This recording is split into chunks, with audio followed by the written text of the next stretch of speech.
ইরানে সম্প্রতি ঘটে যাওয়া এক চমকপ্রদ প্রাকৃতিক ঘটনা বিশ্বজুড়ে মানুষের কৌতূহল ও বিস্ময় সৃষ্টি করেছে। এক প্রবল বৃষ্টিপাতের পর সমুদ্র সৈকত উজ্জ্বল লালাভায় রঙিন হয়ে উঠলে অনেকেই একে রক্তবৃষ্টি বলে আখ্যা দিচ্ছেন।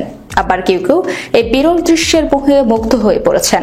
একজন পর্যটক গাইড সামাজিক মাধ্যম এক্সে শেয়ার করে এক ভিডিওতে দেখা যায় প্রবল বৃষ্টির পাহাড়ি লাল মাটি ধুয়ে এসে সমুদ্রের পানিতে মিশে গেছে, ফলে সৈকত জুড়ে এক বিস্ময়কর দৃশ্যের সৃষ্টি হয়েছে।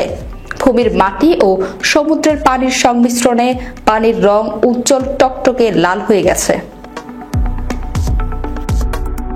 ভিডিওর ক্যাপশনে ফার্সি ভাষায় লেখা হচ্ছে, প্রসিদ্ধ লাল সৈকতের ভারী বৃষ্টিপাতের শুরু। পর্যটকদের জন্য এটি এক অবিশ্বাস্য অভিজ্ঞতা। এই ঘটনার ভিডিও ছড়িয়ে পড়ার পর সামাজিক যোগাযোগ মাধ্যমে নানান প্রতিক্রিয়া দেখা যায়। এক ব্যবহারকারী লেখেন, আমি চাইতাম এই বৃষ্টির নিচে দাঁড়িয়ে থাকতে, যেখানে মাটি ভালোবাসায় রঙিন হয়ে গেছে।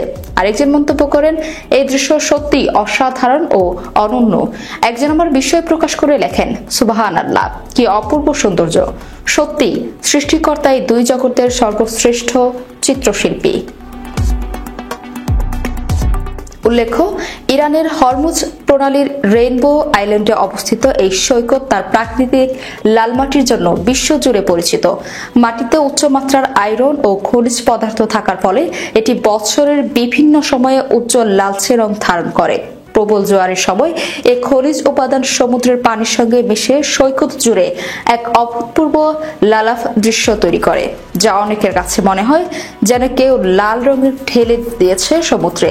তবে এটি কোনো বিপজ্জনক ঘটনা নয়, বরং এই ব্যতিক্রমী প্রাকৃতিক সৌন্দর্য প্রতি বছর দেশ বিদেশ থেকে অসংখ্য পর্যটককে আকর্ষণ করে, যারা ইরানের এই রক্তবৃষ্টির সৈকত সচক্ষে দেখতে আসেন।